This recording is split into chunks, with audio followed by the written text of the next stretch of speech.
El secreto de un buen ceviche es secreto peruano sour. En sus variedades limón, maracuyá, amaretto sour y para los que quieren cuidar la línea, el nuevo secreto peruano cero. El primer y único sour sin azúcar. Secreto peruano sour. El secreto del sour peruano. Combinación clave. Información, opinión y debate. Solo por la 92.9. Quédate en la clave. En Provida, nuestro compromiso es cambiar para que juntos mejoremos tu pensión. Por eso, te invitamos a conocer nuestras 3 nuevas soluciones concretas para facilitar tu ahorro en provida.cl. 9 de la mañana con 5 minutos, sigues en Combinación Clave. Recuerda, te acompañamos desde las 8 de la mañana hasta las 11 junto a Fernando Paulsen. Estamos ahora en el estudio, nos vino a acompañar directamente para la entrevista con el senador de la Renovación Nacional, ha sido ministro de Estado, Andrés Alamán. ¿Cómo está, Andrés? Muchas gracias por venir. Andrés. Saludos a Fernando, que lo vemos aquí de vuelta a la cancha, ¿no? Sí, nos gusta, nos gusta. Está bien. Como el cuento que nace chicharra, muere cantando. Ahí vamos. Andrés, frente al escenario que hay hoy día en Chile Vamos y la situación específica, ya la vamos a conversar en más detalle, que está viviendo el expresidente Sebastián Piñera, que aparecía como el gran candidato e incluso en algún momento muy probable próximo presidente, de acuerdo a las encuestas, la adhesión que tenía, pero con la situación que se está viviendo hoy día, ¿usted está totalmente fuera o no de alguna idea de una candidatura o precandidatura presidencial? Absolutamente.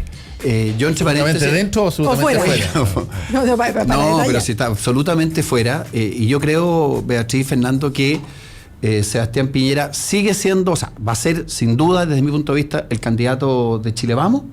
Y creo que tiene de lejos la primera opción para ser el próximo presidente. Y francamente, toda esta batahola y todo este enredo judicial que se ha formado, yo francamente creo que en definitiva se va a disipar. Y tal como he venido diciendo este último fin de semana, creo que se va a disipar en el único lugar que importa a esta altura, que es precisamente en el ámbito judicial. ¿Es el único que importa?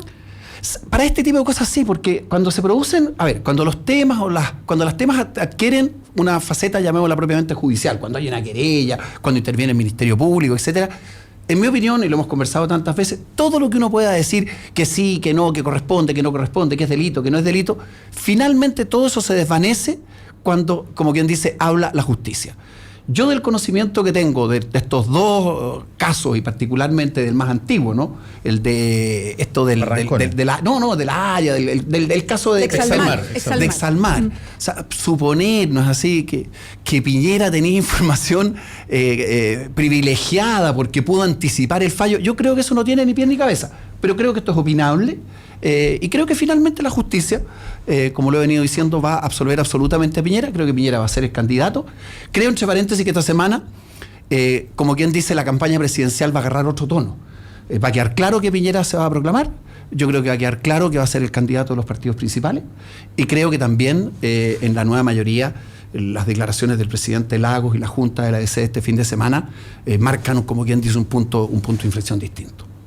Eso es lo que yo creo. Ahora, yo le quería preguntar por algo que usted mencionaba respecto al tema judicial. Sí. Y efectivamente, hoy día estamos viendo mucho que se está discutiendo en tribunales respecto a responsabilidades por el tema platas, inversiones, en fin, por lo amplio, pongámoslo en lo amplio. Así es. Y usted señala en lo que importa, y por eso yo le decía, es lo que importa, y se lo pregunto porque un tema que ha estado en debate, y es básicamente por la defensa que han hecho los propios involucrados, es que si la justicia dice que soy inocente, soy inocente. Y es cierto, judicialmente puede ser inocente, pero ¿qué pasa con todo lo demás que también nos importa como ciudadanos? Por supuesto. La ética, las decisiones, la moral personal, el juego en la política. ¿Eso no importa? Por supuesto que importa, pues Beatriz. Lo que pasa es que importa, pero es un debate, como dicen Fernando los gringos, endless. Es un debate que no termina. Usted han visto, por ejemplo, el presidente Piñera ha salido él personalmente a defenderse, ha dicho, mire, esto es una campaña canallesca, los otros dicen exactamente lo contrario. ¿Usted coincide que es una campaña canallesca? Mire, yo separo, yo lo señalé también este fin de semana. Yo considero, por ejemplo, que el diputado Gutiérrez tiene una especie de modus operandi en esta materia que no tiene que ver con Piñera, tiene que ver con un conjunto de otras personas. O sea, él entiende que interponer querellas es parte, como quien dice, de la acción política. Ahora, me preguntaban el otro día, mire, el reportaje que hizo Radio Bio Bio, ¿usted lo incorpora dentro de la campaña? Yo no lo incorporo. Entre otras cosas porque ahí no hay una imputación de delito, se fija, hay una investigación judicial. Entonces, Yo lo que creo, no es así que esto es una discusión interminable, y lo que sí creo es que esto a quien le favorece es precisamente a Alejandro Guille. En el fondo, lo que estoy diciendo es lo siguiente. Sobre este tema no van a haber nunca acuerdos. Unos van a decir que se actuó bien, otros van a decir que actuó mal. Sebastián Piñera va a decir siempre lo que siempre dice: mire, yo constituí un fideicomiso en circunstancias que no se me le exigía. Entre paréntesis, Fernando y Beatriz, hoy día hay una cosa que no se menciona. Hoy día ya no se trata de constituir o no constituir un fideicomiso voluntario. Hoy día, ojo, el fideicomiso es obligatorio, pero hay una norma que yo diría que incluso es más importante que el fideicomiso, que es cómo cambió la legislación, que entre paréntesis tiene que en marzo estar, como quien dice, operando, sobre el tema de las declaraciones de intereses y patrimonio. Por ejemplo, voy a decir, le informo, si Piñera quiere ser candidato presidencial, él en su declaración de patrimonio y intereses tiene que poner todas sus inversiones en Chile y en el extranjero. Y tiene que transparentarla. Entonces es un escenario distinto. Entonces, perdón, Andrés, ¿sí? Pero es que siguiendo la misma lógica, y para que no se me vaya ese hilo. Sí. Cuando yo le pregunto por el tema de la ética, de la moral, si usted quiere, y usted me dice, bueno, pero es que eso es opinable. Es que, a ver, no es tan opinable, y se lo pongo bien el ejemplo. En el caso suyo, que no aparece usted vinculado a ninguna plata extraña o inversión que tiene que dar explicación o que enfrente algún tipo de denuncia en tribunales, bueno, su situación o la mirada que podemos tener es bien distinta de los que sí. Entonces, ahí sí hay una división. Por eso le pregunto, yo entiendo lo que usted dice, mira, es opinable. No, pero es que hay opinables sobre un grupo de personas respecto de otro. Claro, lo que ocurre es que en mi caso particular yo siempre he estado completamente ajeno, no es así, al mundo de los negocios. O sea, esa es una decisión de vida. Yo he sido político y he sido abogado, punto. Pero yendo derechamente a este punto, yo por lo menos de los dos casos que han surgido, yo francamente no tengo un reproche respecto de la acción de Piñera. ¿Ético tampoco? No, pues si no lo diría. Y más aún, estoy convencido que en la misma medida que se vaya conociendo. Mire, por ejemplo, hoy día salió en el diario, salió un señor de esto de la mina que decía que esto de Barrancones había perjudicado al proyecto de la famosa minera. Entonces yo creo que esto, en la medida que se vaya aclarando, yo francamente creo que se va a disipar este aspecto judicial en lo que dice relación con Piñera, y lo que sí estoy convencido es que a contar de esta semana el foco periodístico va a ir cambiando y vamos a entrar propiamente en lo que se requiere. No estoy diciendo que no sea importante, estoy diciendo que es una discusión abierta, pero lo que también tiene que ser una discusión es, bueno, cuáles son los contenidos de esta campaña presidencial. Creo que las coaliciones tienen que empezar a definirse. Hoy día se produjo una zona de incertidumbre. Hasta ahora lo que se veía era dos primarias claritas, ¿no es así? Una primaria en la centro derecha y una primaria en la nueva mayoría. Hoy día, si Manuel José Sandón resuelve ir a primera vuelta, para lo cual yo creo que no tiene ninguna razón, bueno, entonces se enreda el cuadro de la primaria en la centro derecha. Lo que dice Lagos hoy día y lo que ha dicho Carolina Goich es muy complejo, porque digamos las cosas como son. El mismo día que la nueva mayoría haga un programa, se acaba. Porque, por ejemplo, un programa tiene que tener un aspecto, llamémoslo, internacional. ¿Cómo hace la nueva mayoría para tener una política internacional con la posición que tiene el PC en materia de Cuba y Venezuela? Tema constitucional. El PS, el PPD y el PR son partidarios de la Asamblea Constituyente. La DC no. Estoy mencionando, Beatriz y Fernando, solamente dos temas. Entonces, la vez anterior, y esta fue la frase que le pena a Ignacio Walker, pero que fue de una enorme franqueza. La vez anterior, el programa no lo leyeron, como dice Ignacio Walker. Pero ahora, Lagos y Carolina Goich están diciendo, momentito, para que haya primaria, tiene que haber programa común. Lo que yo sostengo es que si hay programa, no hay nueva mayoría. Estamos conversando con el senador de Renovación Nacional, Andrés Alamán. Tú acabas de sacar un documento junto con una serie de otras personas, incluyendo al senador Hernán Larraín, en una suerte de pensar la centro-derecha. Desde la oportunidad que tuvieron de los 4 años del gobierno del presidente Piñera, ¿qué tipo de cosas tú consideras que no deben replicarse de lo que fue el gobierno de Piñera? A ver, ¿cuáles fueron lecciones como para no volver a repetirla? Bueno, la primera lección es lo que... Ay, perdona, sí. Y te tengo que hacer un asterisco, porque si es que hay algo que hizo el gobierno del presidente Piñera cuando llegó, fue instalar conceptos absolutos. El tema de la excelencia, el tema de los técnicos que lo saben todo. Bueno, ¿qué tanto de esa promesa no estaría, a juicio de ustedes, correctamente si es que se volviera a repetir en... A ver, yo creo, y el documento que nosotros hicimos precisamente apunta a eso, yo creo que hoy día, partiendo por el propio Sebastián Piñera, yo creo que como quien dice, la lección aprendida es que cualquier gobierno tiene que tener un equilibrio correcto entre lo que es, por así decirlo, los elementos políticos y los elementos técnicos. Esto de pretender tener un gabinete donde lo más importante era haber tenido un máster o un PhD en una universidad norteamericana y no haber estado nunca en la sede de un partido político, no haber pisado nunca el Congreso, no haber hecho nunca políticas públicas, en la realidad, yo creo que eso es una lección aprendida. Creo también que es muy importante hacer un gobierno que vaya más allá de la gestión. Cuando yo digo que vaya más de la gestión, es precisamente lo que quisimos hacer con este documento. Es decir, poner conceptos arriba de la mesa que son conceptos propiamente políticos. Yo venía escuchando la conversación que ustedes tenían. Yo creo, por ejemplo, que Chile tiene que reivindicar de verdad el concepto de república. Tenemos una crisis política muy importante. Entonces, ¿qué decimos de eso? Decimos muy poco hasta ahora.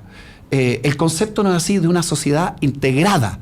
Nosotros en ese documento damos un paso muy importante, creo yo. Hasta ahora la centroderecha siempre ha tenido una especie de debate respecto a si los temas de desigualdad son un problema, un invento de la izquierda, se resuelven todos. Bueno, nosotros ahí tomamos camino y decimos, mire, no, la desigualdad es un problema de la cual la centroderecha tiene que ocuparse. Después damos un paso adelante muy en defensa del emprendimiento, de la iniciativa individual, pero también decimos, momentito, nosotros queremos un Estado fuerte y queremos un Estado fuerte en muchos aspectos donde no funciona. Y decimos, por ejemplo, en materia económica, que es un tema tan importante, mire, nosotros estamos por igual en contra de una acción monopólica del Estado en el ámbito económico, pero atención, cuando resulta que tenemos mercados que no son competitivos, donde hay colusión, donde hay abuso, la verdad que al final del día no hay mucha diferencia. Es decir, yo creo que este documento es un documento que plantea en un nivel no programático ciertas ideas, Fernando y Beatriz, que no, como quien dice, que no estuvieron presentes en lo que denominamos el relato de la centroderecha y que yo tengo la impresión de que van a estar. O sea, yo hablo con los parlamentarios de Renovación, de la UDI, de Bópoli, y esta idea de un gobierno de pura gestión no hoy día es suficiente. La gente quiere saber para dónde vamos, qué tipo de sociedad queremos, qué tipo de Estado queremos, y en eso, durante los 4 años anteriores, yo creo que tuvimos una omisión muy, muy, muy grande. ¿Y nos choca eso, lo mismo que integran ustedes en el documento, en este documento de reflexión, respecto a lo que se podría esperar de un gobierno, o lo que podría poner sobre la mesa un gobierno de centro derecha? Y por eso tomo lo que usted decía respecto a la nueva mayoría, y que efectivamente uno mira y uno dice, ¿cómo caben en un conglomerado desde un personaje X a un personaje Y? Y uno dice, qué raro que estén todos en el mismo conglomerado porque piensan de base muy distinto.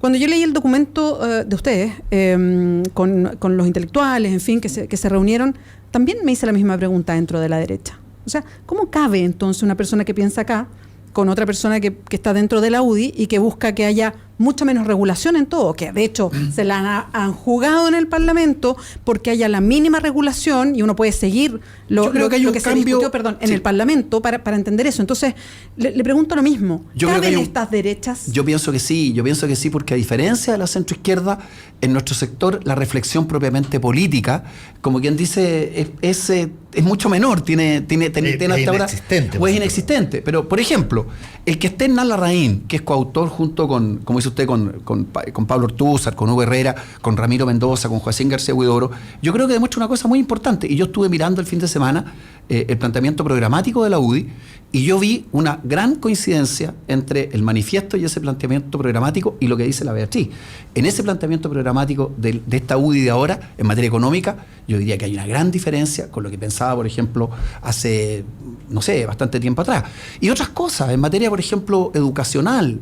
Efectivamente, en algún minuto, la centro derecha, por ejemplo, no era partidaria de que hubiera acreditación obligatoria en las instituciones de educación superior. Bueno, hoy día eso está fuera de discusión. ¿Quién puede decir hoy día que puede? Porque se decía, no, mire, ¿sabe qué más?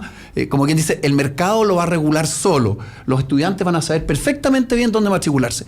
Bueno, yo nunca estuve en esa posición, pero francamente, o sea, hoy día no hay nadie en la centro derecha que no diga, oiga, los planteles de educación superior, todos tienen que tener un procedimiento riguroso de acreditación. Entonces, nosotros también, respecto a la gratuidad, tenemos cambio. No, la gratuidad yo creo, la gratuidad va a seguir siendo, desde el punto de vista nuestro, completamente regresiva. No estamos hablando de la gratuidad al 50%. Si la discusión no está ahí. La discusión es cuando uno dice, mire, yo quiero gratuidad al 100%. Porque obviamente que nosotros tenemos como centro derecha un principio de focalización. Yo soy partidario, vía becas, vía crédito, 50, 60, 70% de gratuidad, bueno, no hay ningún problema. El punto no está ahí. El punto es cuando uno dice, mire, ¿sabe qué más? Vamos a ir a la gratuidad, como dijo el programa de la nueva mayoría. Dijo 70% al año 2017, 100% al año 2020. Yo considero que eso sería un tremendo error y que sería profundamente equivocado y profundamente regresivo. No estamos discutiendo de 50, 60, 70%, más aún nosotros vamos a proponer un sistema de créditos que realmente va a funcionar, de becas y créditos que realmente va a funcionar bien.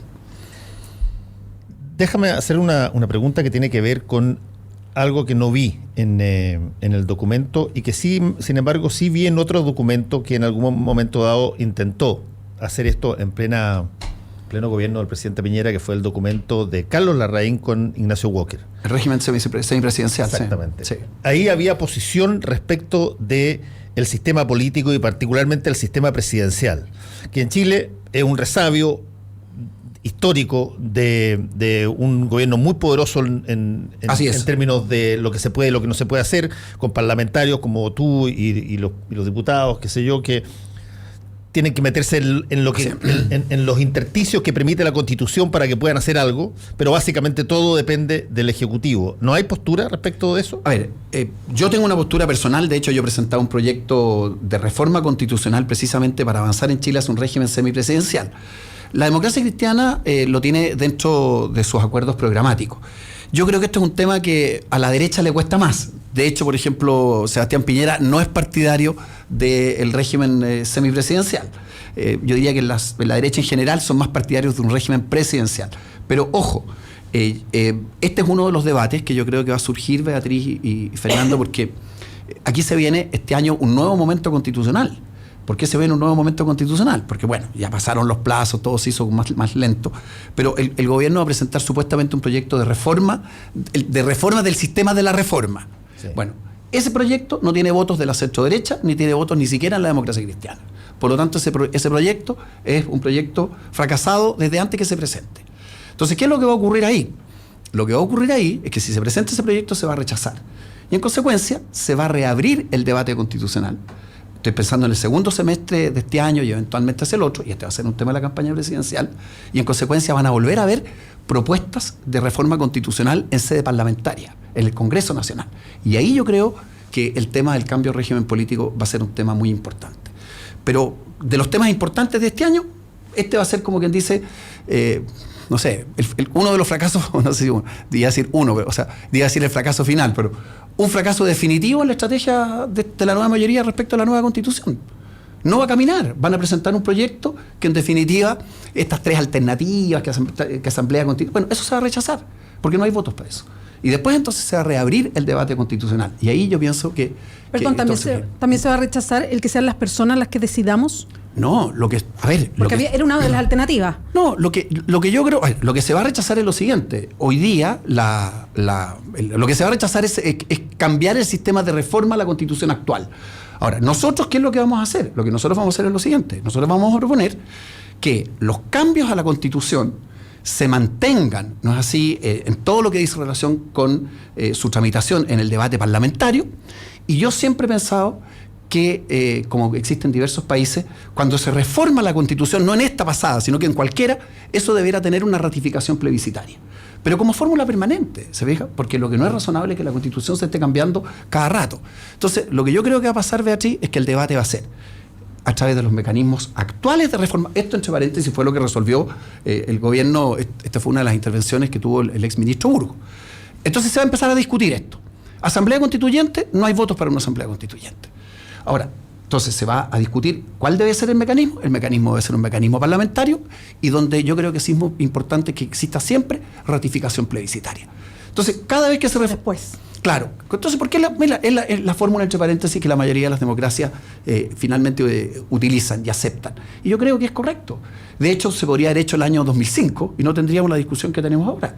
Cuando se hizo la última reforma constitucional grande, la del presidente Lago, si en ese minuto se hubiera sometido esa reforma, que se aprobó casi por unanimidad, se hubiera sometido a plebiscito, se habría ratificado por una amplísima mayoría. Sí, el punto que tiene que ver con básicamente los acuerdos a futuro es se le está necesariamente preguntando a un ente involucrado que tiene un conflicto de interés acá. ¿Sí? Cuando tú decides quitarte poder, como por ejemplo sería el caso de un sistema semipresidencial, el presidente renuncia a tener poder. A los presidentes no les gusta. No les gusta. No les gusta a los actuales, no les gusta a los actuales presidentes, y no les gusta a los que quieren ser. Quieren ser, claro. Cuando están en la oposición todos quieren, es verdad. Y menos si es que son personas con el talante y el carácter de prácticamente meter las manos en todo, digamos, y estar siempre atento. No les gusta perder poder. Y en el caso de los parlamentarios, estamos en esta disyuntiva, Andrés Alamán, que es bien heavy, bien pesada en términos de realidad política. Que la institución que probablemente hoy día tiene el más bajo nivel de Correcto. apoyo y aprobación, tiene que decidir sobre cosas titánicas. Así es. Salvaje, que la gente no es que le esté negando que tengan la facultad de hacerlo, sino que no cree que gobiernen en el sentido que ellos mismos proponen para la gente. No se entiende bien el punto. Entonces, esa situación yo creo que requiere que las cosas se hagan de una manera donde la población sea consultada, quizás no en última instancia cuando está todo cocinado, sino que tiene que consultarse, y de alguna manera los procesos constituyentes eso lo han hecho parcialmente, pero tiene que consultarse de una forma un poco más periódica. A ver, yo no tengo ninguna duda que eso es así. Además, tecnológicamente se puede hacer. Yo no tengo ninguna que eso es así. Y ustedes, en la conversación que tenían en el bloque anterior, en el fondo dejaban la pelota quedó boteando en el siguiente sentido. Efectivamente, nosotros estamos en una crisis política de envergadura, ¿no es así? Esto nadie lo discute. Entonces, uno lo reflexiona y dice lo siguiente, dice, bueno, si tenemos una crisis política, entre paréntesis, hoy día uno de los problemas es que el Congreso es muy poco, comillas, solidario, por así decirlo, con la legislación que se aprueba. Me explico. Se aprueban normas en materia de reforma educacional y después todo el mundo se da cuenta que hay que cambiarlas de nuevo. ¿No? ¿Me explico? Hay que darle al Congreso una mayor participación en la responsabilidad de propiamente gobernar. Pero yendo al fondo, si después de toda esta crisis política, finalmente el resultado es, mire, vamos a seguir gobernando el país de la misma manera que se gobernaba antes, entonces obviamente que algo no funcionó. Entonces yo creo que en Chile ha habido un debate académico, hay un debate político, y yo creo que hay condiciones precisamente para generar esto que importa. Si ustedes me dicen a mí, ¿cuál sería, pensando en 5, en 10, en 12, en 15 años, cuál sería el cambio que podría levantar la actividad política? Es precisamente un cambio de régimen. Entonces esta es la discusión que uno piensa que debiéramos tener de fondo, sin apuro, con tranquilidad.